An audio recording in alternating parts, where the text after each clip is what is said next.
Hello, everyone. Welcome back to Daily English with Sarah and Leo, where learning English is easy and interesting. I'm Sarah. Hi, Sarah, and hello to all our listeners. It is great to be back here with you today. I am Leo.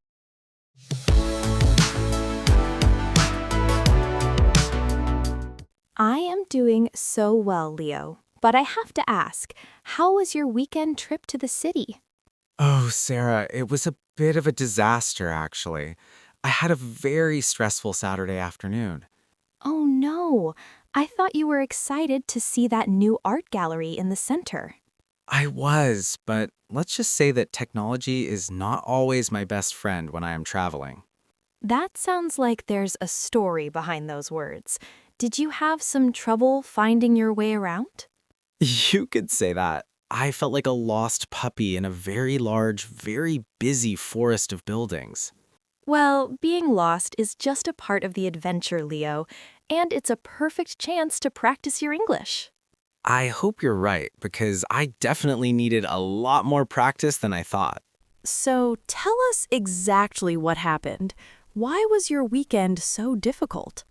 Well, I was using my GPS, but then my phone died. I had no map and no idea where to go. Oh, the classic dead battery. That is every traveler's worst nightmare in a new city. Exactly. I had to ask a local person for help, but I didn't understand what they meant by the lights. Don't worry, Leo. Today we are going to learn exactly how to ask for and understand directions when your phone fails you. Oh, thank goodness. I really need this lesson for my next trip so I don't get lost again. Before we dive into the map, if you enjoy our lessons, please remember to subscribe, like, and share this podcast. Yes, please share it with your friends who are also learning English. It really helps our channel grow. First, we need to know how to stop someone on the street politely. You can't just shout, "Help!" Right. I usually just say, hey, but that feels a bit too loud or maybe even rude. It can be. A formal and very safe option is, "Excuse me, could you help me for a moment?" Excuse me, could you help me for a moment? That sounds very professional, Sarah. It is. Now, a casual option for someone your age might be, "Hi there, sorry to bother you, I'm a bit lost." Hi there, sorry to bother you, I'm a bit lost. I like that one, it feels friendly. Great. And a native or slang way to start is, "Hey, sorry, do you have a second?" Hey, sorry, do you have a second? Do I really only need 1 second? No, of course not. It's just an idiom that means, "Do you have a little bit of time to talk?" Ah, I see. So it is a way to be polite by pretending it will be very fast.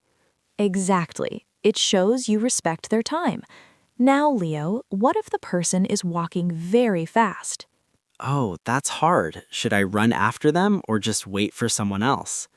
If they look very busy, it's usually better to find someone who is standing still or walking slowly. That makes sense. I don't want to make someone late for work just to help me. Now you need to explain why you are asking.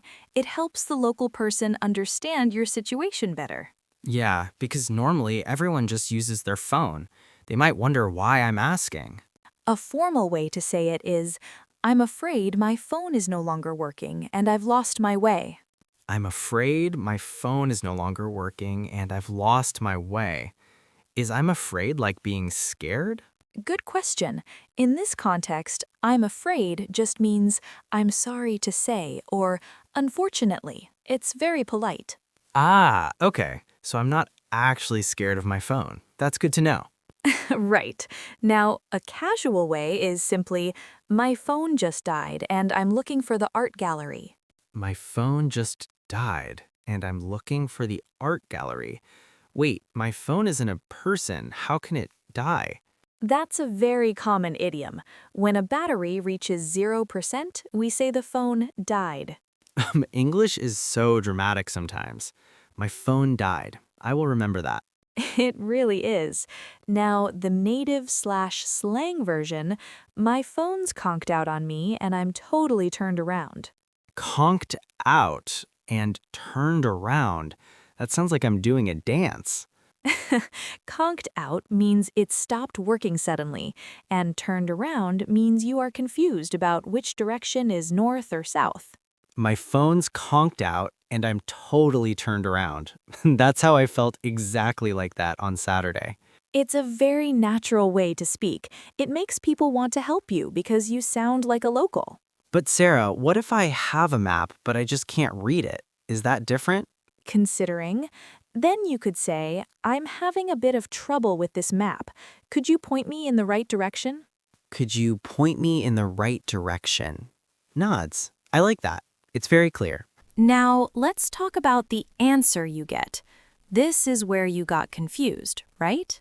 Yes, the lady said turn left at the lights, and I looked for actual lamps on the street. I see the confusion. In city directions, the lights almost always refers to traffic lights. Oh, I feel silly now. I was looking for those pretty old-fashioned street lamps. Don't be silly. It's a very common shortcut in English. Let's practice a formal version of this.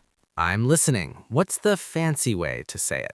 A person might say, please proceed until the intersection and make a left-hand turn at the signal.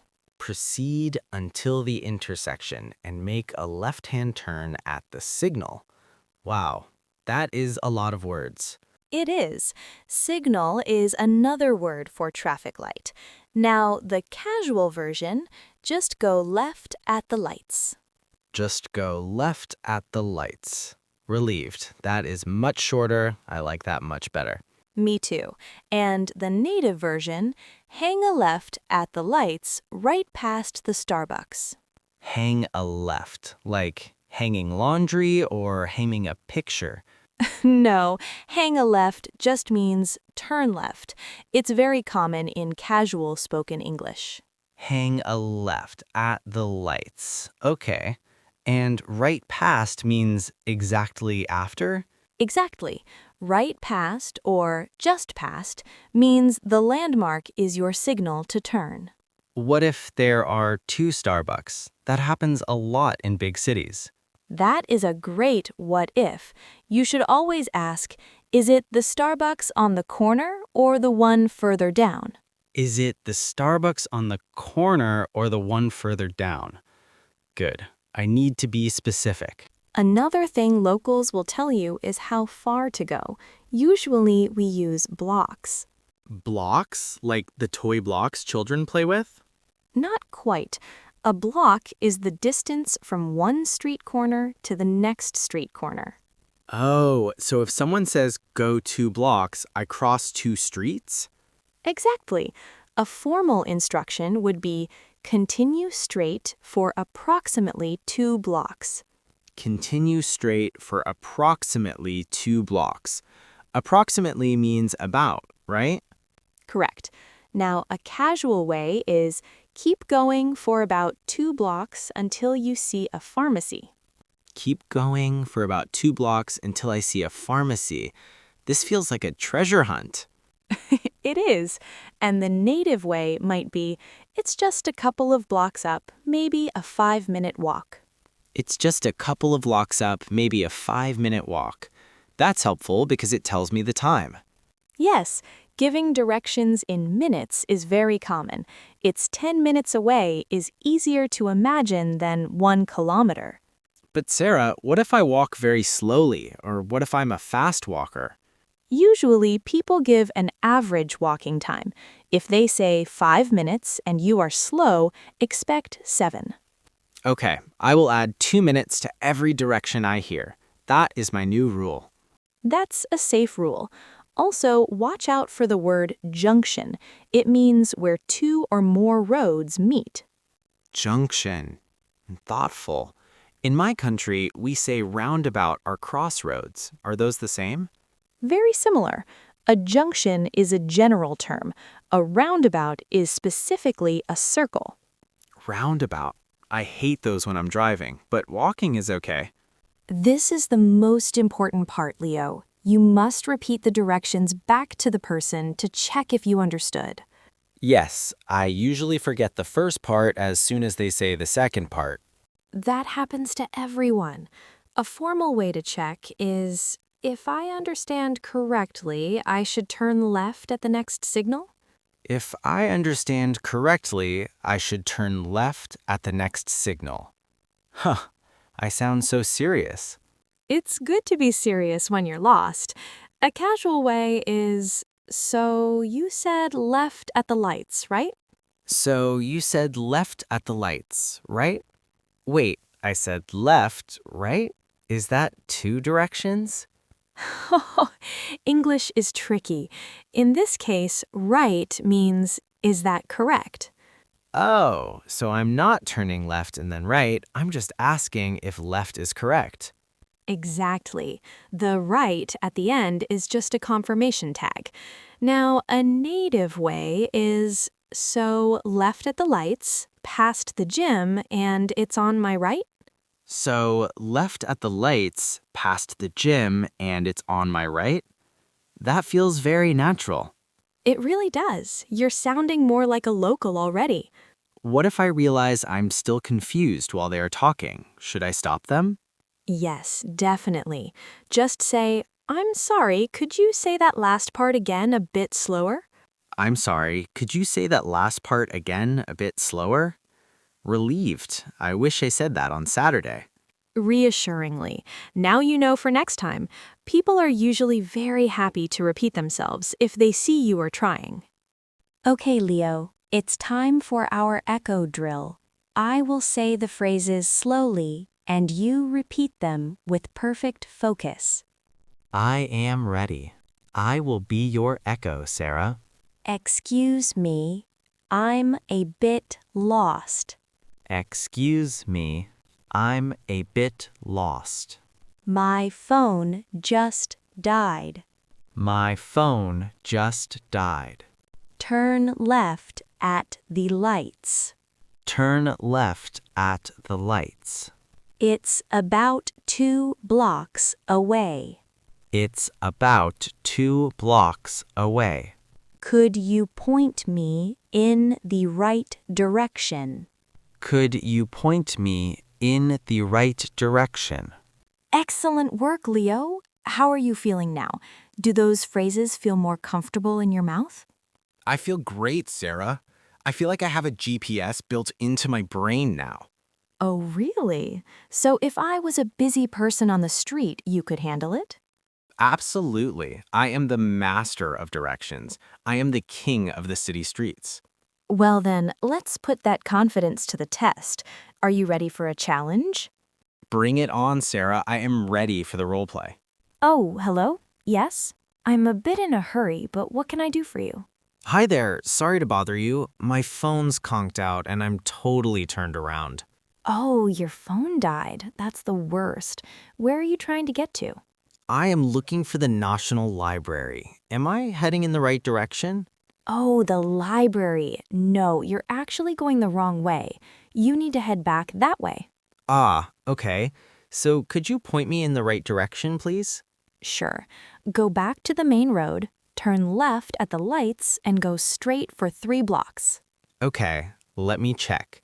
I go back to the main road, turn left at the lights, and it's 3 blocks straight. That's it. Once you see the big park, the library is right across from the fountain. You can't miss it. Great. So left at the lights, 3 blocks, and across from the fountain. Thank you so much for your help. Yay, Leo, you did it. You didn't even hesitate. Wow, that felt so much better than my real experience on Saturday. I am so proud of you, Leo. You see, even when technology fails, your English skills can save the day. You're right, Sarah.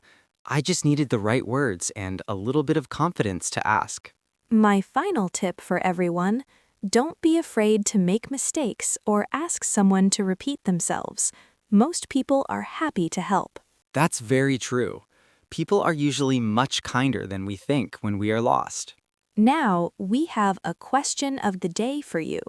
Have you ever been lost in a foreign country? Yes, tell us your stories in the comments. Did you find your way? Did you use a map or ask a local? We can't wait to read your stories. They help everyone learn together. Thank you for listening to us today. I feel much more prepared for my next trip now. Me too, Leo. Well, that's all for today. See you next time, everyone. Bye. Goodbye, everyone. See you in the next lesson.